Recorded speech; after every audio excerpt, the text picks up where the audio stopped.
Meet Ella Kohn-Taylor, outdoor educator, nature enthusiast and empowerer of young explorers. Ella is an outdoor instructor, where she channels her passion for experiential learning into transformative adventures for young people. With a background in outdoor education and a deep connection to New Zealand's natural landscapes, Ella is dedicated to guiding others through journeys of self-discovery and growth. Based in the South Island of New Zealand, Ella brings a vibrant energy to her role, inspiring participants to step out of their comfort zones and embrace the challenges and wonders of the outdoors. Her approach fosters resilience, confidence, and a profound appreciation for the environment. Today she joins us to share her insights on the power of outdoor education and how connecting with nature can lead to personal transformation and a renewed sense of purpose. Ella Bella, I call you Ella Bella because I can. Welcome to my show, The Essence Within You. This is so exciting.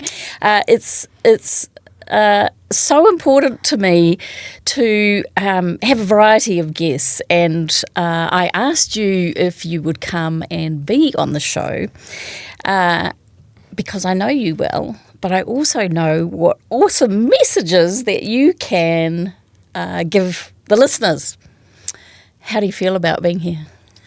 I'm a little bit nervous, not going to lie, but I'm super excited to be part of your little world that you have, and Big world.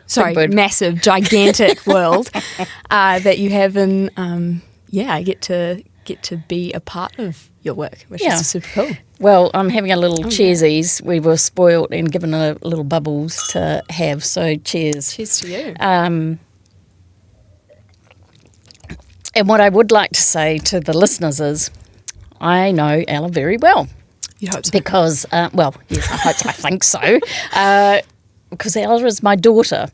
And having guests on the show who I know have very deep meaning, that have great messages for the audience, is really important.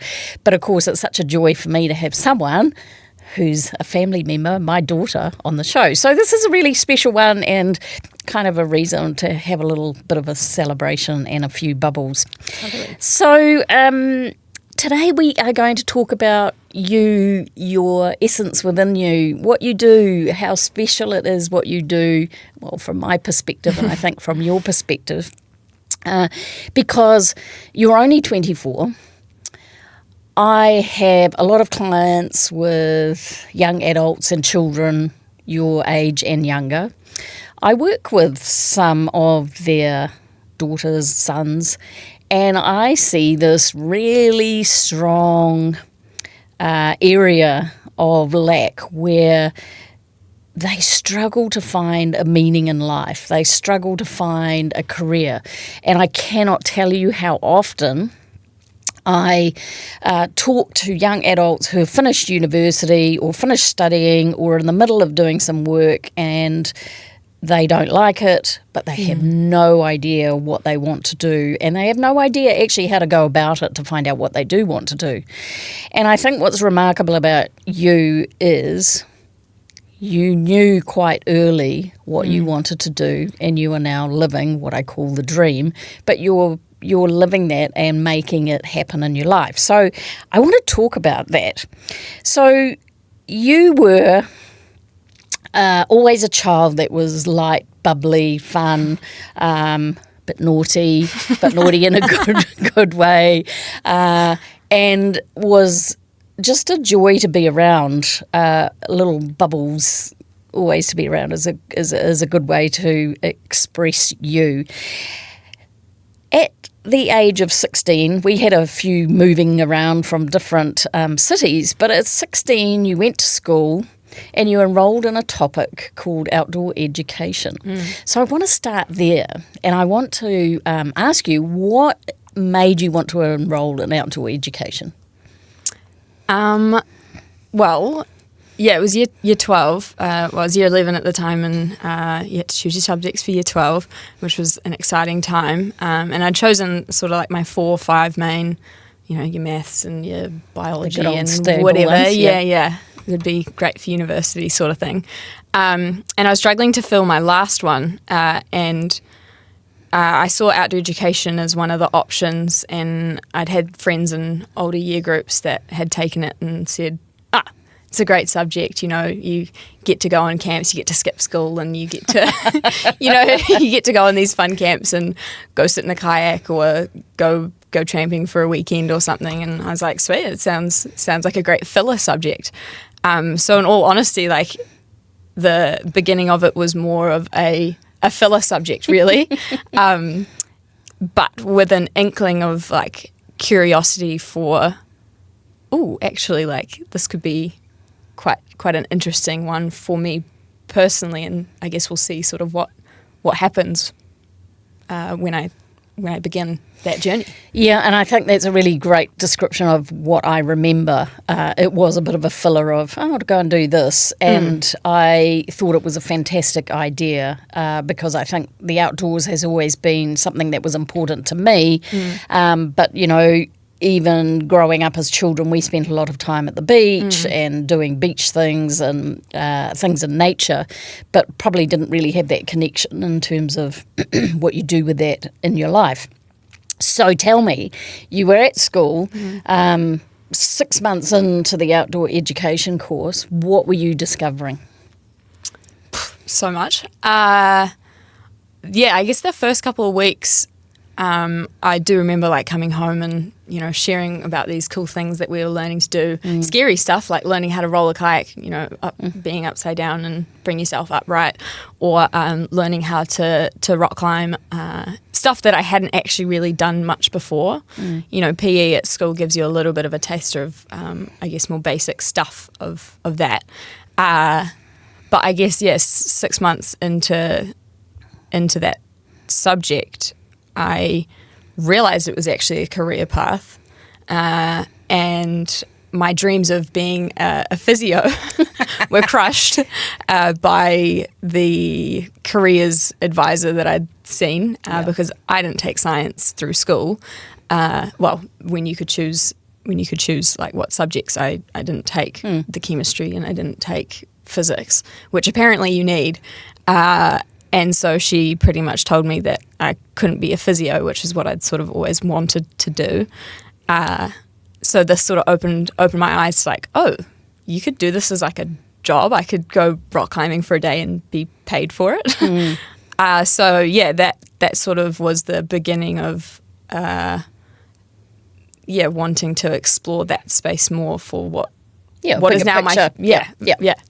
And that is such an interesting point that you raise about careers advisor, because I think we've had so many conversations, and I'm not knocking careers advisors because I know there are some great ones out there, but it shouldn't be just based on, what are your top subjects, because some of us are more left-brained, some are more right-brained. And I still remember our conversation with the careers advisor who suggested that you were going to be a physio or a occupational therapist. Occupational therapist was my top. But you hate feet, and you said... I've gotten better. Real thing about feet. Don't touch feet. That's a whole nother podcast. That's a whole nother podcast.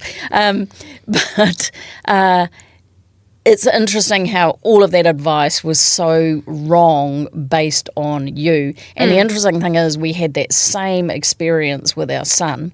And way, way, way, way, way back when I was your age, a careers advisor who doesn't really know anything about you, didn't know anything about me. I wanted to be a pharmacist. Yeah. And I got told, that's not a girl's job. That's for men. And so I gave up my dreams. I wanted to be a pharmacist. So, this comes back to don't always follow just because you're fantastic as a subject, it's got to come back to heart, doesn't it? And what's meaningful in terms of that. So finding your own path was even more powerful. So I just always remember those 2 years that you had doing outdoor education, because you took it the following year because it was another step up.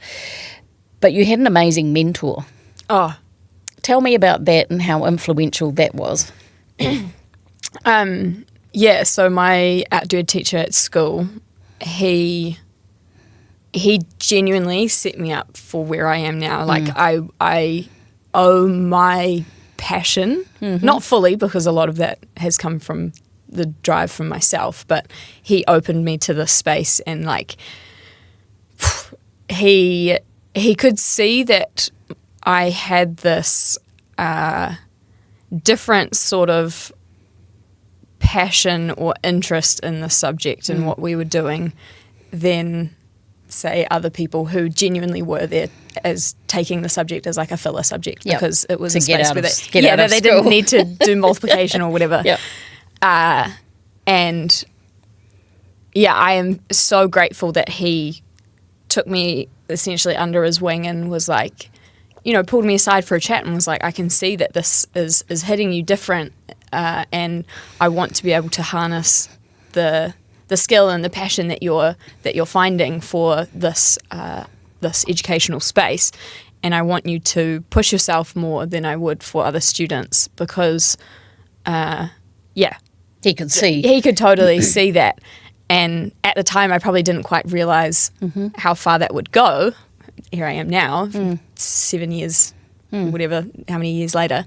And yeah, even just like little things in class, you know, if we were out on a practical camp, if we're looking at maps or if we're sea kayaking or something, he'd just give me those extra few little things of if I were an instructor in this role, you know, I'm thinking about this sort of stuff. So I want you to start thinking from my sort of space and let me know, you know, how you'd manage this situation. And it was myself and one of my other really good friends, him and I both are now, you know, outdoor instructors. Is that Angus? Yeah, Angus, yeah. And we've both gone our own separate journeys on how we've got to where we are now. But yeah, him and I still talk about our outdoor teacher at school and how he was just so influential for where we are now and that sort of thing. So yeah, and you know, I think it's so powerful to think back on people who have influences in your lives. And you know, your parents are one thing, but teachers, you know, I still remember my year, whatever it was, 10 science teacher who just totally got me interested in science. I remember my second boss that I ever had, Tony, in the advertising agency was incredible, and we still catch up all these years later every now and then. It's so important for us to have key mentors in our life, and I think sometimes we don't take advantage of those people who can really teach us something or see us for our potential and what we have. And, you know, I'm ever so grateful for, it was JT, wasn't it? JT, for teaching you and bringing out that passion within you, because I see and could see how that was such a great pathway for you, and he clearly did too. So that brings me to you're finishing up, you're choosing what you want to do, you decided you wanted to make a career in it, and again, he was quite influential in that in terms of what your decisions were, in terms of doing a pure degree, doing a sport, sponsorship, all sorts of different things. So you headed down to Christchurch and you decided to do a degree in outdoor education and environmental sustainability, which I think is a beautiful combination. Tell me about that and what those 3 years were like and what you learnt, because unlike a lot of university degrees, this was incredibly practical. Oh, yeah. And the people were all there for a similar reason. So tell me about that experience. I think for like the journey that I had transitioning from school to Polytech, like Ata Polytech that I went to in Christchurch, those last couple of years in school when I sort of figured out this whole passion space, I sort of lost interest in other areas of school, and just all I wanted to do was to leave school and just keep pursuing this. And so when I got down to Christchurch and started, and I entered the hall that we all met on the first day, and there was 25 other people that I was going to be spending the next 3 years with who were like-minded, was an unreal feeling of, oh, no way, you you also like this stuff? Yeah, yeah. Sweet, like let's go adventuring. Or, you compare that to when I was at school, and that's the stuff that I wanted to be doing, but the people, not everyone, but, a lot of people that were in my year group weren't that way inclined, which happens, So when I came to a space where everyone loved similar stuff, I was like a kid in a candy store. I was like, okay, what are we going to do? What are we going to do this weekend? What are we going to do next weekend? Oh, the weather's good. Let's go out. Yeah. So those 3 years were honestly the best 3 years of my life, because it was so much fun, so many spontaneous adventures of getting up at stupid hours to go hustle to get to a river because it was in, or, just fun adventures that I look back on and I'm like, oh goodness, but that was so fun. And you were partying with them too. So it was a combination of both things. But, over those 3 years, again, you had some amazing teachers and some mentors there who I know were quite influential, and people that you made friends with that you're still really close to and in touch, who some of them didn't progress and keep going in that field, but a lot of you have. When you think back over those 3 years, and is there any, experience that you remember? Because I remember seeing all sorts of, shots of up the top of mountains, climbing across the snow, abseiling, all these terrifying things that I was like, okay, I'm just going to hope she's going to be safe all the time. She's in a good environment. But was there anything that you remember from those years at doing your course that really stand out for you? That was one that you go, I remember this experience. Was there anything that stands out particularly? Because like I said, I remember lots of photos, and I always remember the one where you were walking along the ridgeline and there was snow and it was howling a gale. Yes, I do remember. I know exactly what you're talking about. That was our snow avalanche trip. And honestly, actually, that was probably one of the coolest trips. Ironically, it was snow. One of the coolest trips I had, because snow was quite a new environment for me. That was one sort of area that I hadn't really explored much. Living in Auckland, there wasn't a whole lot of snow around. Yeah, we didn't go skiing. We're not a skiing family. Yeah. So when I moved down to Christchurch, you've got so much great access to snow. But yeah, we were out in the Craigieburns around Mount Cheeseman, which was one of like the club ski fields down there. And we started at the clubhouse, and then we walked all the way up to the top of the ridge, and we were on the top of Mount Cocaine. Interesting name. Different spelling. Okay. Different spelling. I was going to say, who named that and why?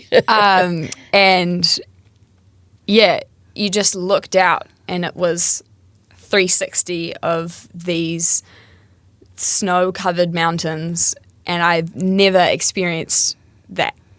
Like I can close my eyes and I can see it. Amazing. Of just 360 of snow and mountains that just go on for as far as the eye can see, of gorgeous, epic places to explore. It was so cold. It was cold, but the experience, like, it was so hard walking up. I don't know if you've ever walked in snow, that feeling when it's up to your thighs and you're like trying to, it's like walking in water at the beach. You have a backpack. And learning how to self-arrest with an ice axe and using crampons for the first time and all that sort of stuff. That was a really cool feeling, and I loved still now if I did it, but that feeling of being a total noob at something. I didn't know what I was doing. I was totally looking at the person in front like, okay, sweet, I'll sit there, and then, and then I'll do this because that's what you're doing. And yeah, that was a pretty cool experience to be doing something totally new, but also to feel incredibly small. small in an expansive world. Yeah. And I think there's also a huge freedom in that, where you look out and just go, wow, the places that I can go and go and see. And I'm going to come back to that a little bit later on. So you finished that, and off you went and started your career. And I know you went into tourism first, and we're doing guiding in the Able Tasman. And that was an interesting, just from a, people interaction point of view. You're in beautiful, stunning Able Tasman at the top of the South Island. And I remember you saying some of the stories of, you never got sick of it. Every day you'd see the view and the sand and the beaches and the water and just the magnificence. But the interesting thing was how people interact with nature. So tell me about some good experience or good experience of someone in that environment in nature who's in the tourism side, but then also tell me the opposite, the worst experience. So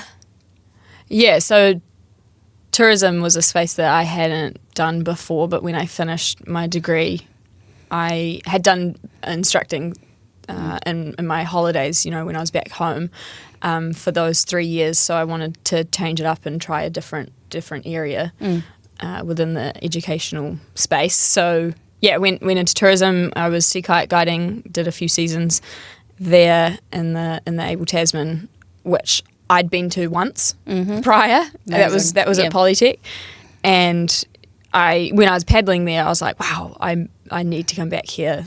Like, as you said, the golden sand beaches, the beautiful blue emeraldy oceans, gorgeous, and the wildlife and stuff through there is just stunning.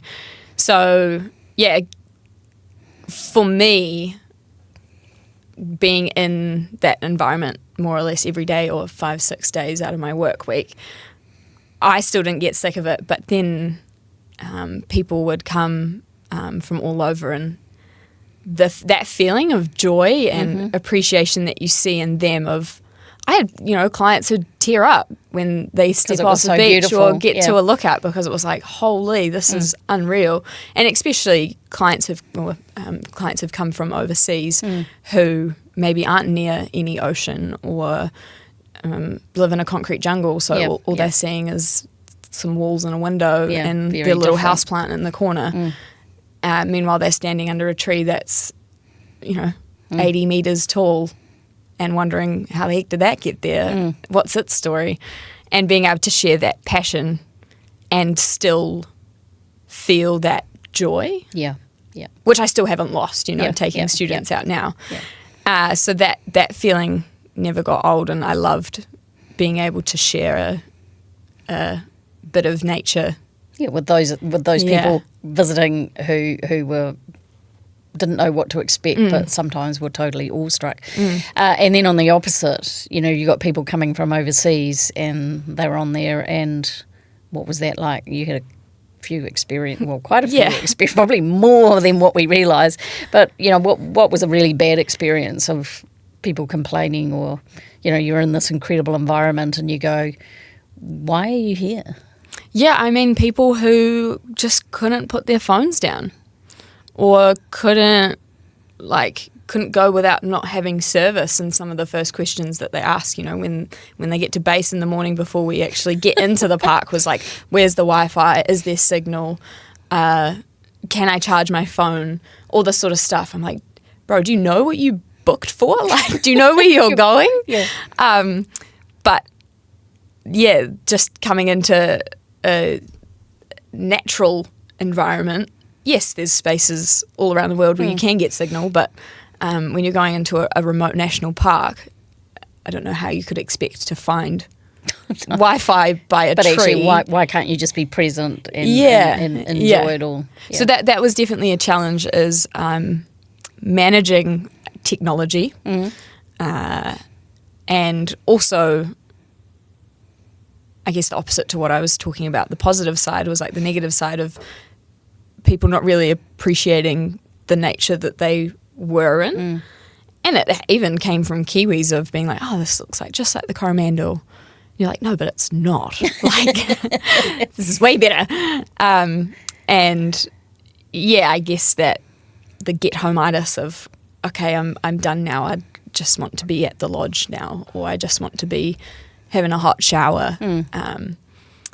So appreciating the thing. I do remember a few stories that you said of people complaining that the sand was too hot and it was too bright because it was so white, and just ridiculous. You almost read about some of those things on social media that are jokes about what people have said as tourists. Well, you actually experience some of that, and you can't even answer that because it's just like, what headspace are you in to be complaining that the sand's too white and it's too bright? I think one of my favourite ones was there's traps that DOC are now using, A21s, which are like automatic resetting traps for like possums and stoats and stuff, and they're on the side of a tree, and to be fair, it does kind of look like a hairdryer or something.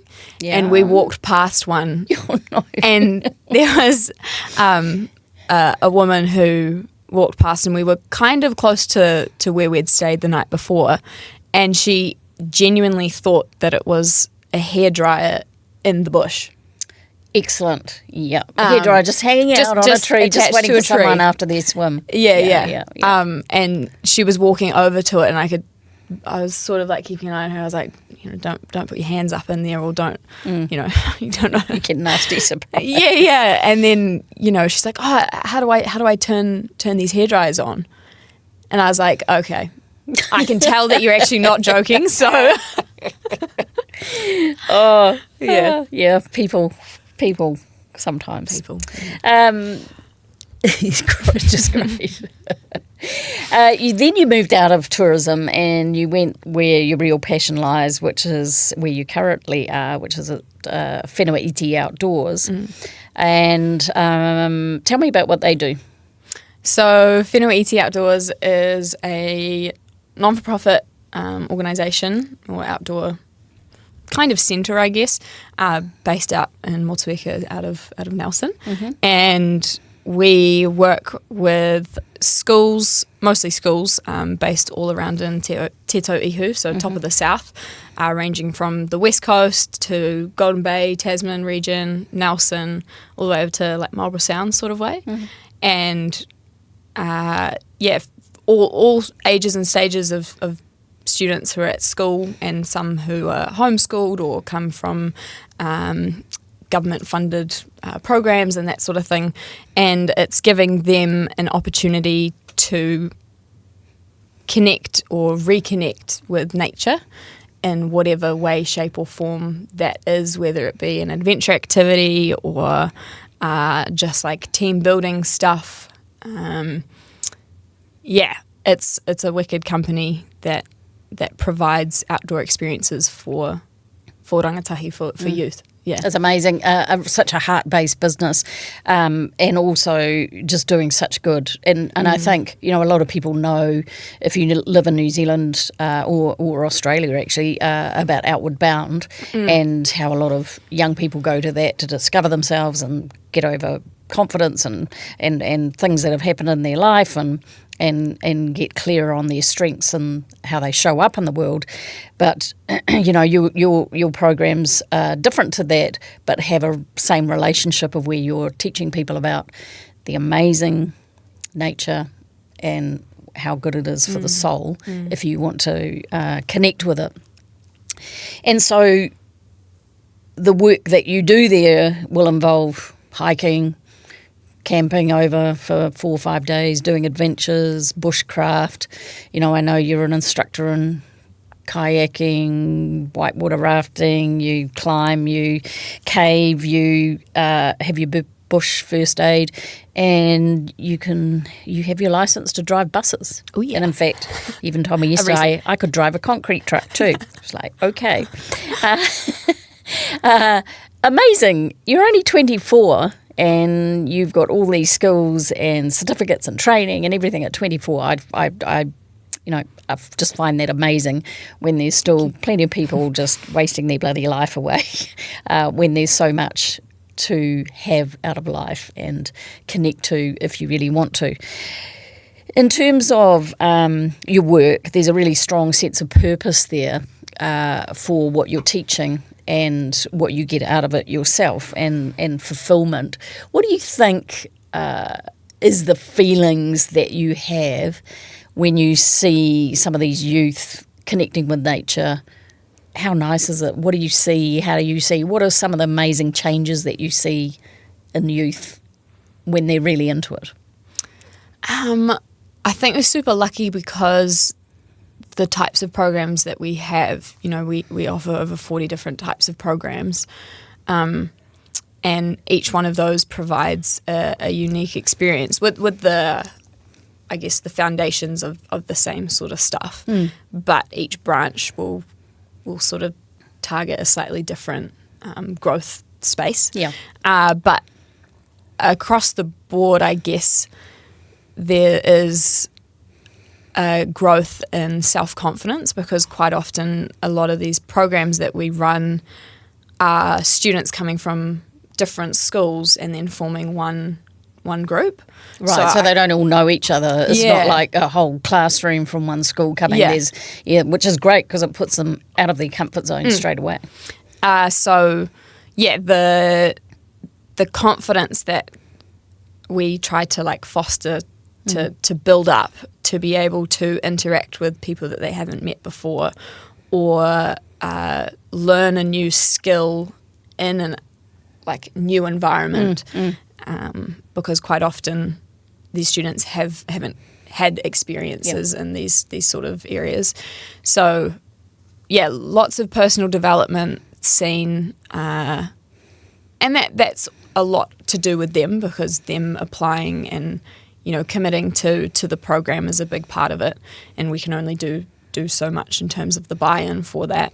But personal development, even a new skill that they've learnt and realised, oh damn, I'm actually pretty good at this, I enjoy it, and being able to see them come back on future programs and they're like, because we see students come back.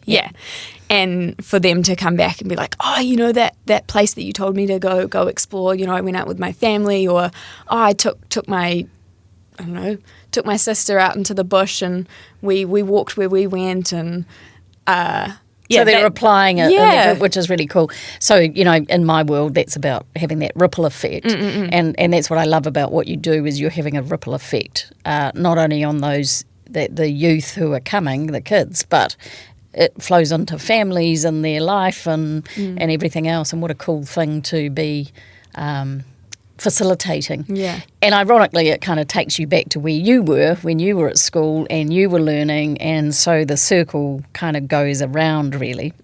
Out of those experiences, like I said to you, you're into all these outdoor activities which terrify me when you say, oh, Mum, we're going away for a couple of days and we're going whitewater kayaking, and I go, oh, how much rain is there? Which rivers are you going on? I want to know, but I almost don't want to know.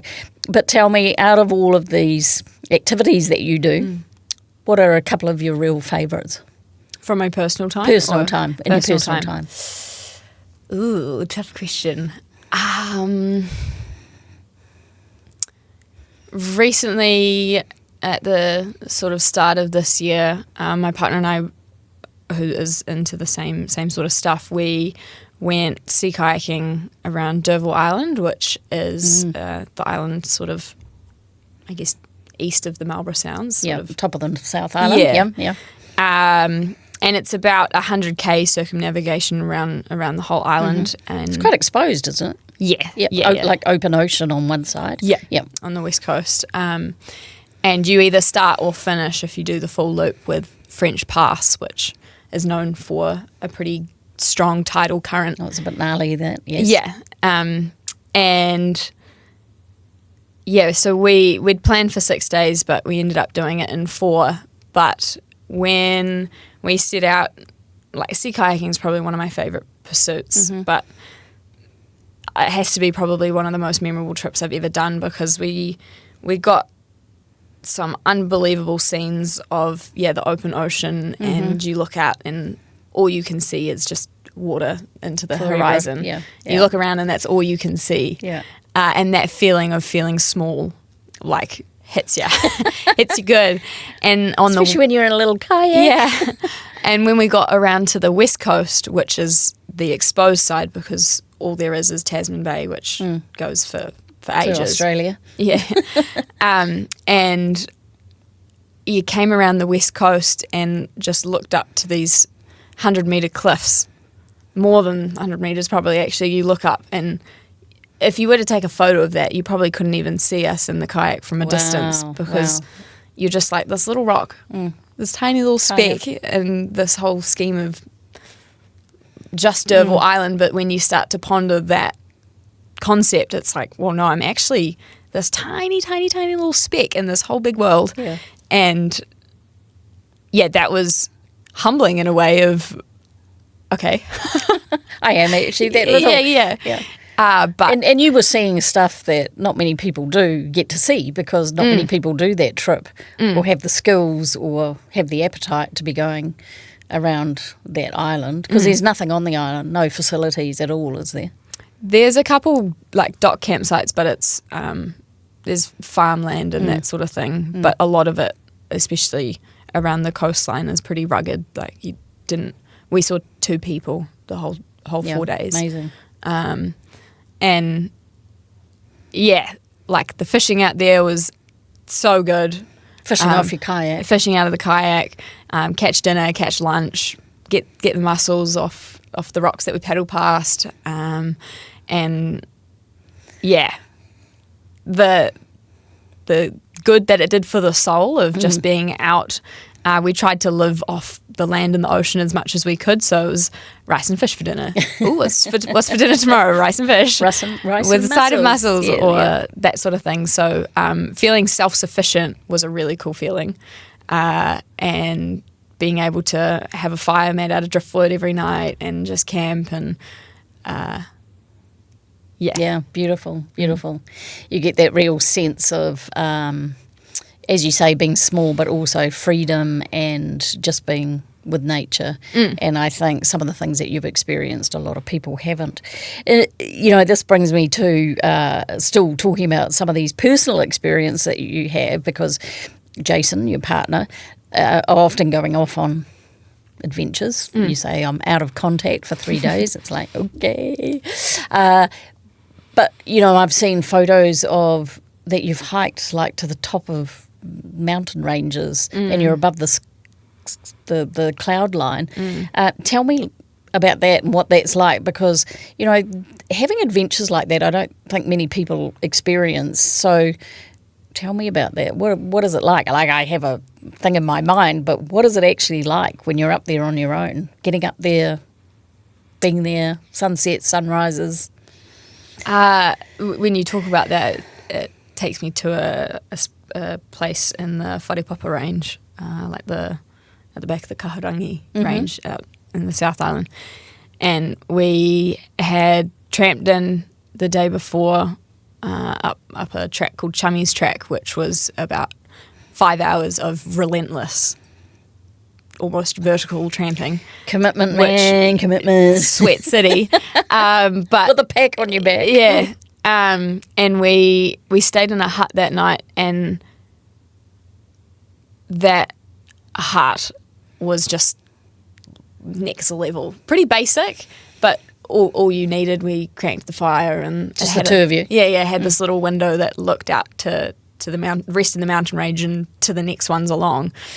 And the next day when we got up to the top of the ridgeline, and I have this beautiful photo of us on top of this mountain, and you looked down on one side and it was a really steep valley, and there was like low cloud that was hovering, and you could hear birds, you could hear the tui, you could hear kaka, you couldn't see them, but you could hear them. And it genuinely looked like Jurassic Park, like a dinosaur totally could have come out from there. But looking down into that, and then you look on the other side and it's clear and you could see forever, no houses, nothing, just bush. And then you look along the ridgeline and it's up and down and left and right and whatever. And in a way, it's quite lonely. I was with with Jace, but lonely in the sense of we're the only. I could scream, and the only person that would hear would be the two of us. And you could definitely think about that in a negative way, but you can see the beauty in it. Excuse me. And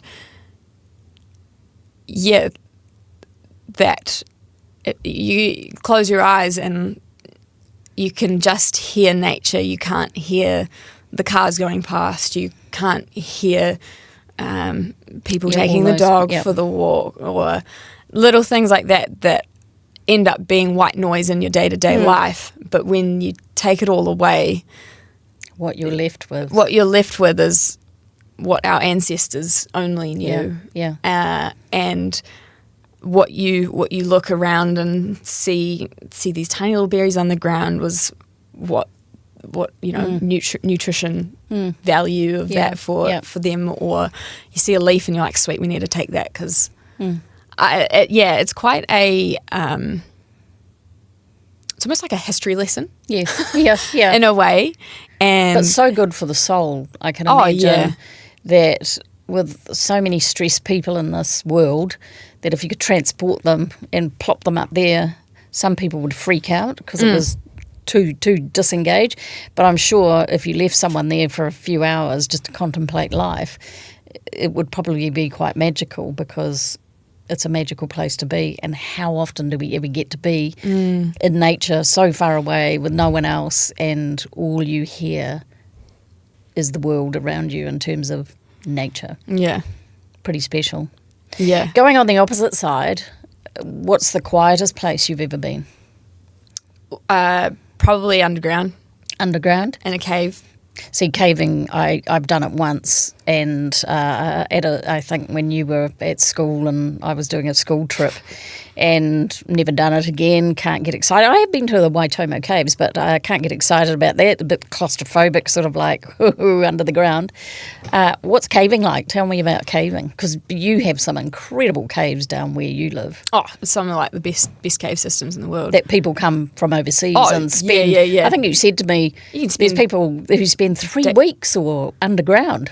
Or 2 I'm not weeks sure if underground. that's down here, but overseas, in places you can spend days, weeks underground, just hanging out with the wetters and whatnot. But sounds fun. Tell me about an amazing experience that you've had in the cave.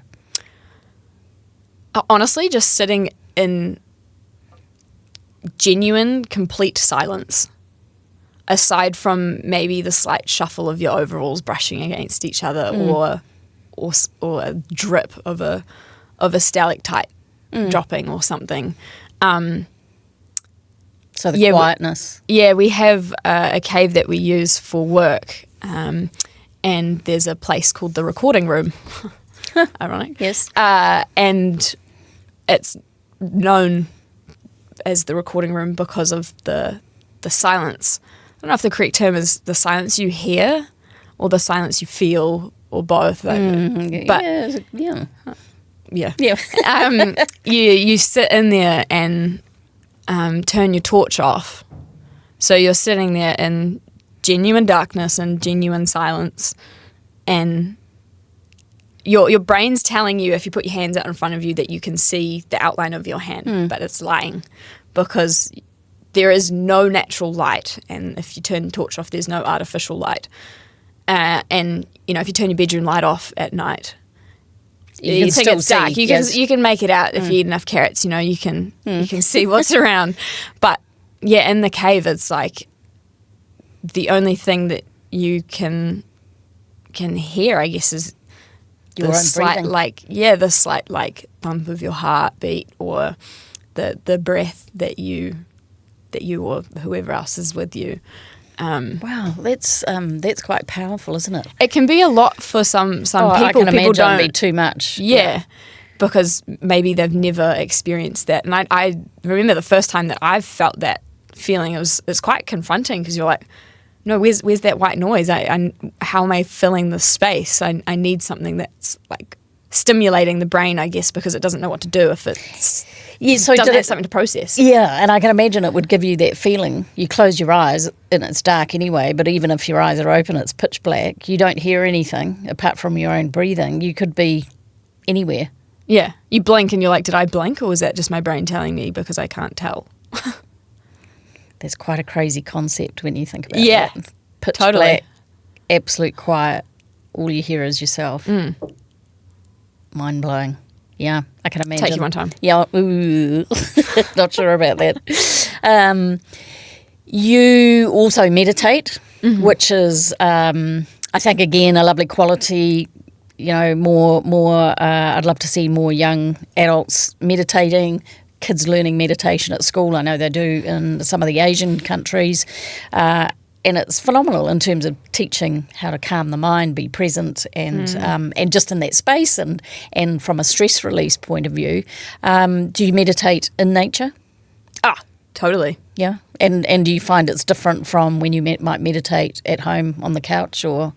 Yeah, I mean, in any environment, your meditation's going to feel slightly different. The meditation that I might do in nature, I love being by a natural water source. I feel strongly connected to like rivers, so fresh water.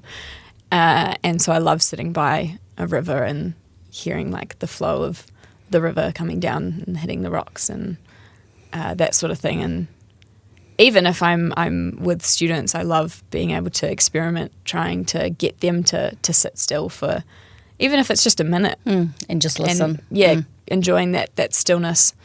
And I think it's incredibly powerful, whether or not they realise it or not. Maybe not now, but in a few years' time. Yeah, they might remember back to it. Yeah, as one of those moments. You know, it really has always struck me for you. You're always been a very deep child in terms of, you know. Okay. Let me clarify that. Deep in terms of tuning into yourself. You've got a really strong spiritual side, and I think that goes beautifully with nature and the kind of work that you do and making the world a better place by working with people to show them the beauty. If you were talking to a friend or maybe someone who's listening who is your age, actually even some people who might be older,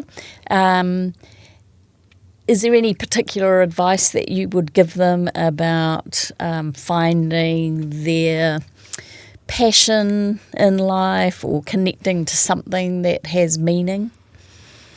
Because you went down a different path, but, you know, you deal with lots of people, so you must see patterns and our unhealthy existence that we have for a lot of kids. What was there any advice that you would impart?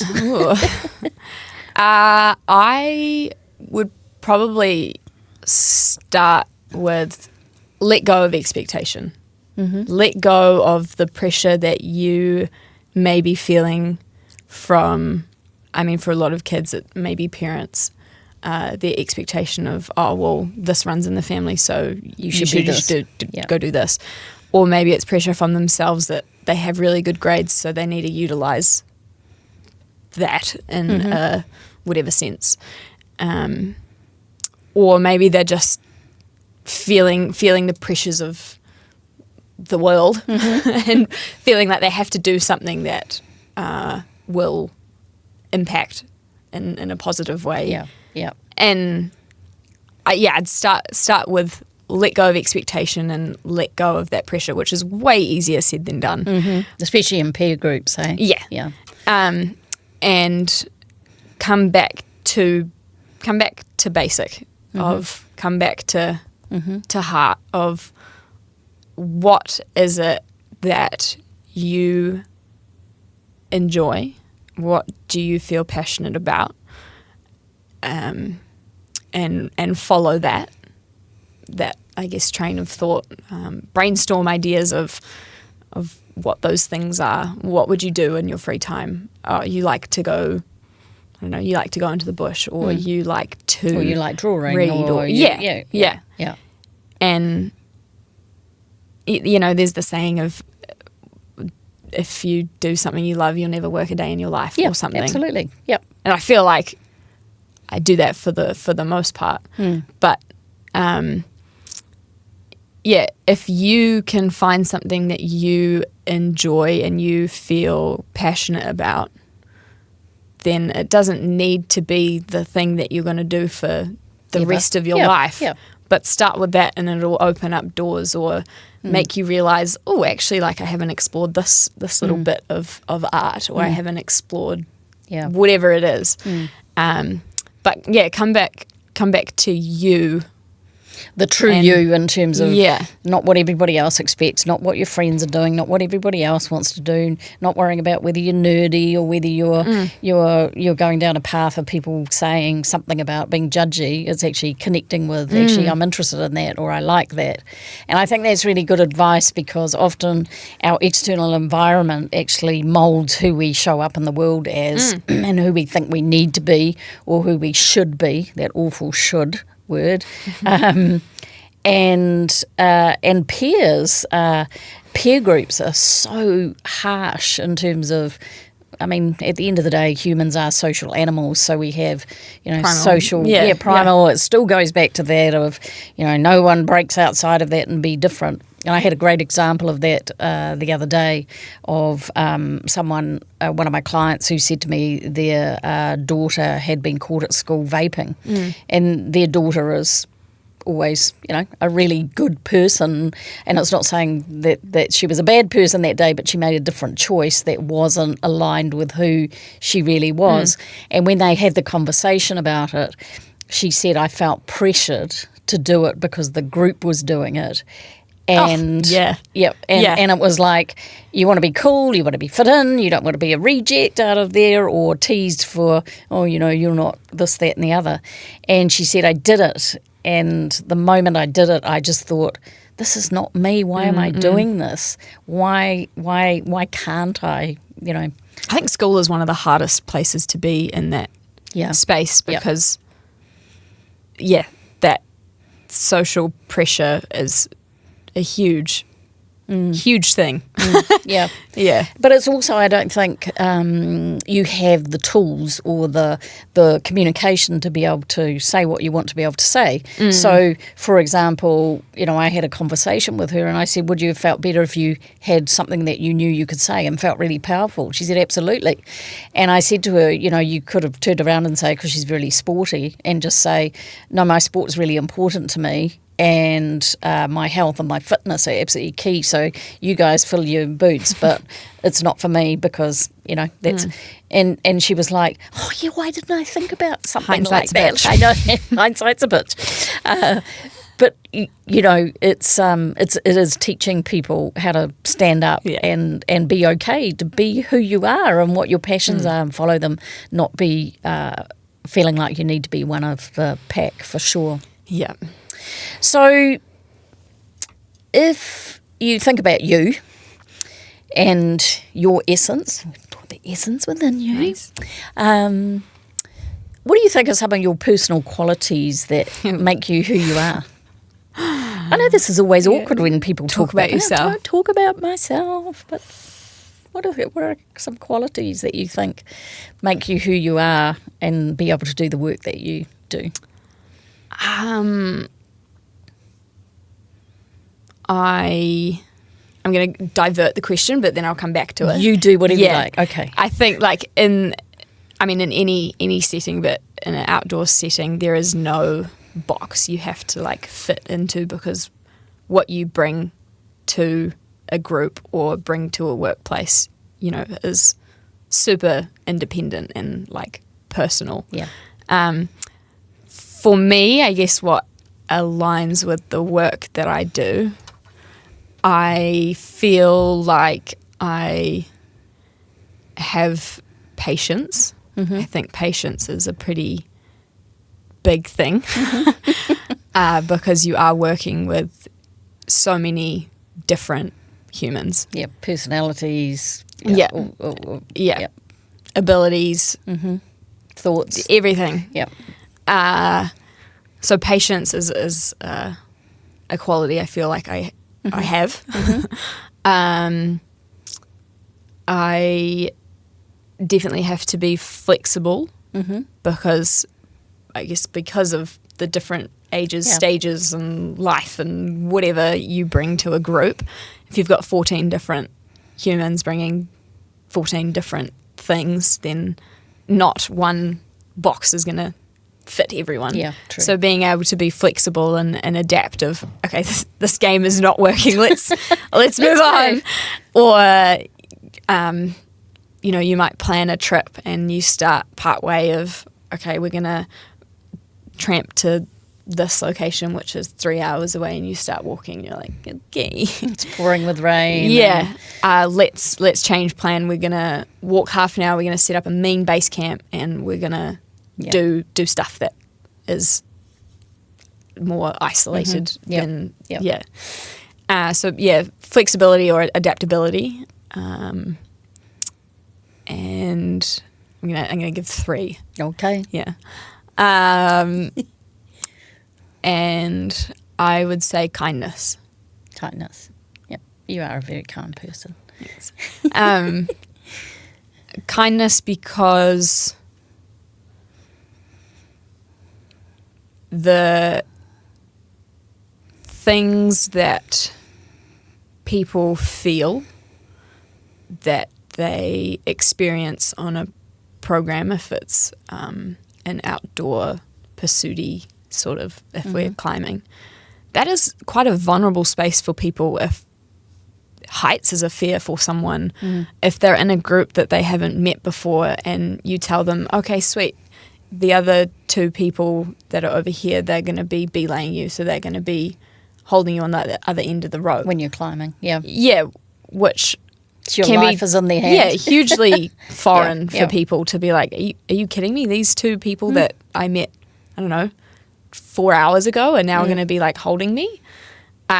So yeah, that kindness, I guess it goes hand in hand with patience, of being able to encourage them, but know where that limit is, because there's the whole comfort challenge zone, and then you have your panic zone, which we hope to never put anyone in a panic zone. Yeah.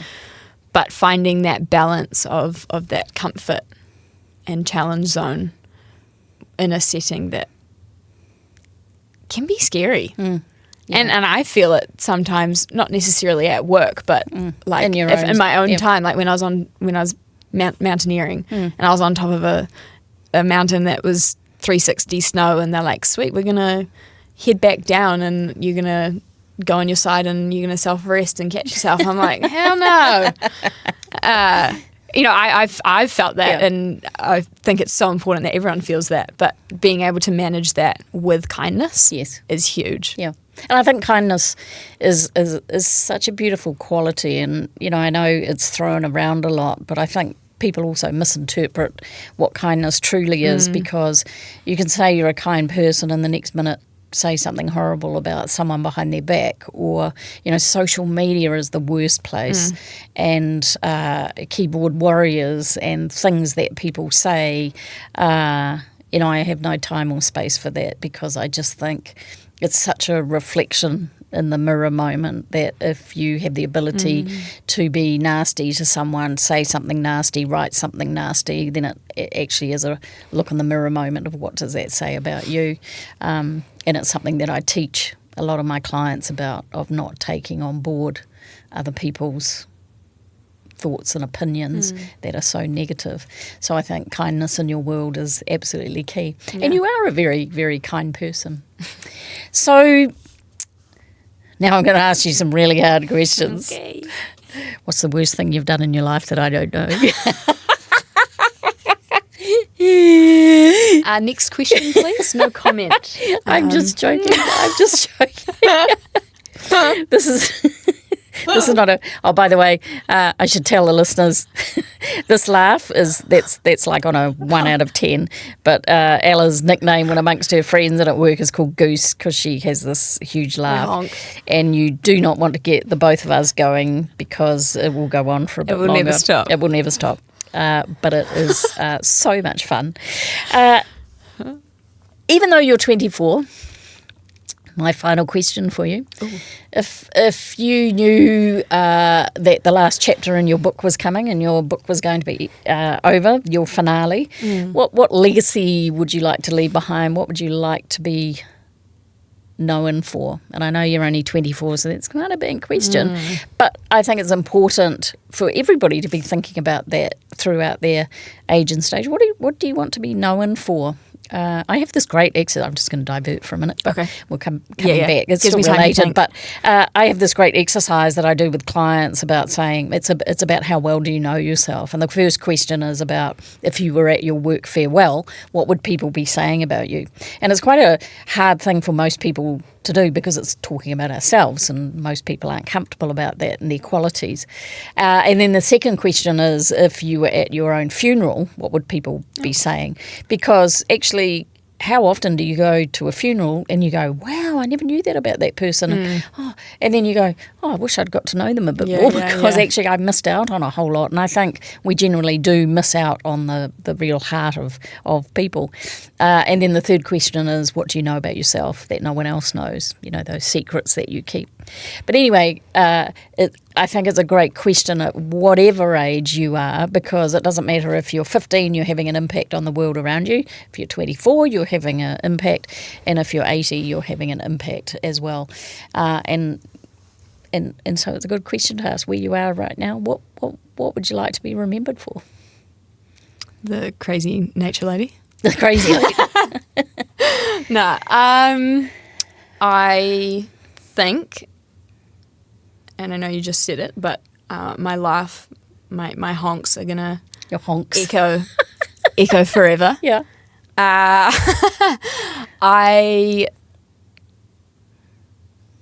think I would be. Yeah, I guess I hope I would be remembered by the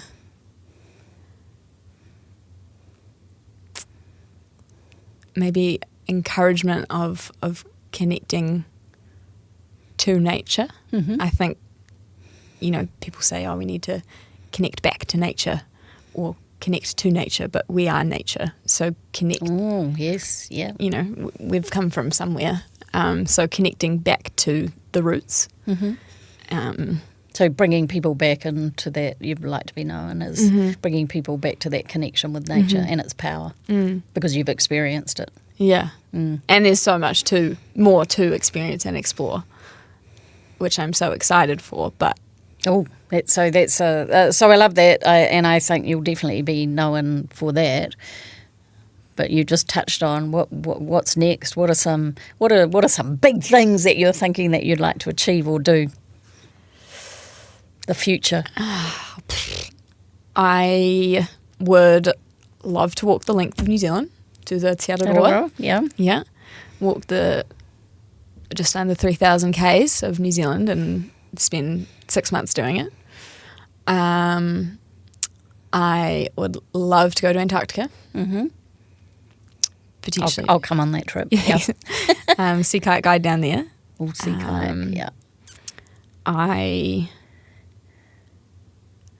ultimately just want to keep hanging out with kids in the bush and show them the backyard and get them to realise that plants are the biggest teacher, we could ever have. Listen to the plants, hug a tree. That does so much. It's so true. They people take the piss out of tree huggers and say, oh, you're a tree hugger. But I've done that myself and it is amazing. Yeah. So I totally agree. There's an incredible energy from nature. There's an incredible healing that can be done in nature.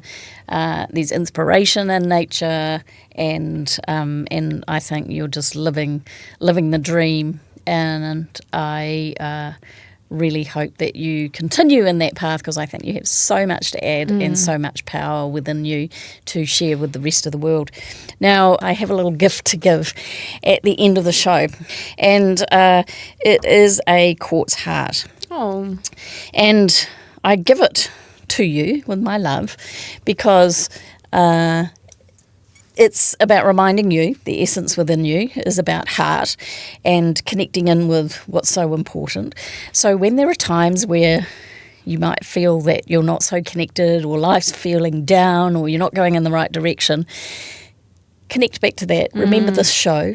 Remember the conversation that we've had about the magic within you, about the essence within you, your purpose, your why, because that's what always gets us through. And I love what you do. It's been an absolute pleasure to interview my own daughter on this show. And I thank you so much, darling. And I really want to see you keep growing in what you're doing because you're magical at it. So thank you. And thank you. Ditto back to you. Thanks for having me on here. And like, it's cool to be part of your work. And, you know, I'm in awe of the stuff that you do and the people that you influence and how you do. And you look great. Oh, thanks. Thanks, darling. So I will carry this with me and I'll keep it forever. Beautiful. Thank you. Thanks for tuning in to the show today. We hope you enjoyed it.